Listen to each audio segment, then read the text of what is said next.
माने जा रहे थे चुनाव में, कोई विरोधी नहीं थे, साथ ही थे और हम साथ होकर चुनाव। बड़े बुजुर्गों को सीखना चाहिए कि टाबरी यदि एक हो सके तो आप लोगों ने भी आपस में नहीं लड़ना चाहिए। किसी एक जाति की बदौलत चुनाव लड़ रहे तो कोई वो उस जाति का चुनाव थोड़ी है जो आप। देखिए, वर्तमान स्थिति में छात्र संघ का चुनाव एक प्लेटफॉर्म होता है, एक मंच होता है राजनीति में स्थापित होने के लिए, और वर्तमान राजनीति विचारों की राजनीति है। आज खासतौर पर युवाओं को आवश्यक है संयम और धैर्य की, वहीं बजाय युवा उकसाने वाले नेता जो चिल्लाते हैं, गाली गलौज करते हैं, वैसे नेताओं को ज्यादा पसंद करते हैं। ये हमारी कमी है, और आज के समय में धैर्यवान और संयमित जितना होगा, मुझे लगता है वो उतना आगे बढ़ पाएगा। सिंसियरिटी और डिसिप्लिन दो आपके ऐसे रथी और सारथी हो सकते हैं जिसके माध्यम से आप लंबी दौड़ सकते हैं। हो सकता है कि हमें उकसाने वाले नेता कुछ समय के लिए जरूर पसंद आए, पर उनका राजनीतिक काल बड़ा छोटा होता है और वो समय के साथ दब जाते हैं। इसलिए आवश्यक तौर पर जेएनयू के युवाओं का जो निर्णय था वो काबिले तारीफ था। मैं प्रणाम करता हूं उनके निर्णय का कि विषम परिस्थितियों के बावजूद भी सब लोग साथ रहे, हम लोगों ने उस चुनाव को जीता, और 36 ही कौम का धन्यवाद। आने वाले समय में इस तरह की परिस्थितियां नहीं आए। देखो, राजनीति एक ऐसा माध्यम है जिसमें मुझे लगता है कि एक जाति से कभी आदमी आगे नहीं बढ़ सकता।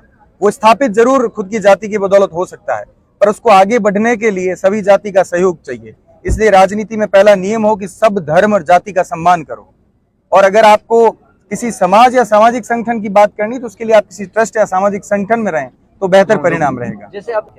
जैसी मंच पर मैंने जो बात कही, आपको खुद को पता होना चाहिए कि आप किस रेस के घोड़े हैं।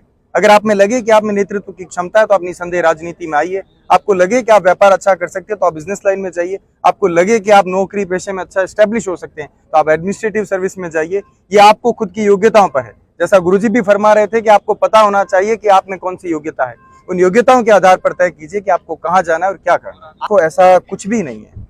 ये सब कोई पूर्वाग्रह नहीं बनाना चाहिए कि केवल जैसलमेर या बाड़मेर। इससे पहले अगर इतिहास जाकर देखेंगे तो हर जिले से वहां पर छात्र नेता रहे हैं, और इस मर्तबा भी जो चयन था छात्रों का वो इस आधार पर था। मैंने मेरा पूरा चुनाव धैर्य और संयम पर लड़ा।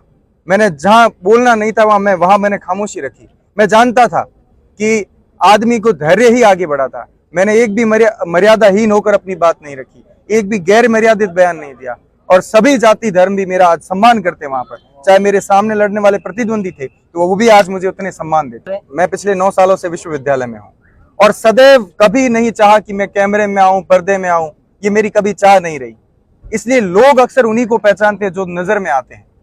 हो सकता है कि चुनाव से पहले इनकी टिप्पणियां अलग थी, बातें अलग थी, पर मैं जानता हूं कि वक्त के साथ ये चीजें भी दबेंगी, और जब वो किसी को पहचानेंगे तो उसके बारे में उनके बयान भी बदलेंगे। आज एक सामाजिक प्रोग्राम में आए हैं तो इससे एक ये सवाल भी उठता है कि जैसे मोती सिंह जी जो है आपके पहले चुनाव में आपके विरोधी माने जा रहे थे चुनाव में, कोई विरोधी नहीं थे, साथ ही थे और हम साथ होकर चुनाव लड़े हैं। और मैं तो इस चुनाव के माध्यम से कहना चाहता हूं, बड़े बुजुर्गों को सीखना चाहिए कि टाबरी यदि एक हो सके तो आप लोगों ने भी आपस में नहीं लड़ना चाहिए। जरूर बड़ा संदेश है कि आप जहाँ भी जाते हैं एक साथ सामाजिक प्रोग्राम में और बाकी प्रोग्राम। देखिए, चुनाव में मैं कह रहा हूँ प्रतिद्वंदिता हो सकती है। मुझे लगता है मैं मजबूत होने लगता है वो मजबूत है, पर देश काल परिस्थिति के आधार पर तय होना चाहिए कि कौन मजबूत है। 36 कौम किसके साथ थी ये तय करता है। आप अगर किसी एक जाति की बदौलत चुनाव लड़ रहे तो कोई वो उस जाति का चुनाव थोड़ी है जो आप राजनीति में स्थापित हो रहे हो। अगर जेएनयू का छात्र संघ चुनाव था तो उसमें 36 ही कौम वोट दे रही थी, केवल और केवल राजपूत जाति का वो चुनाव नहीं था। और इसलिए मुझे जो संरक्षण मिला, अधिकतम जो जातियों का सहयोग मिला, इसी की बदौलत शायद मैं वहां प्रत्याशी चुना गया और आगे आकर ये चुनाव लड़ा और जीता।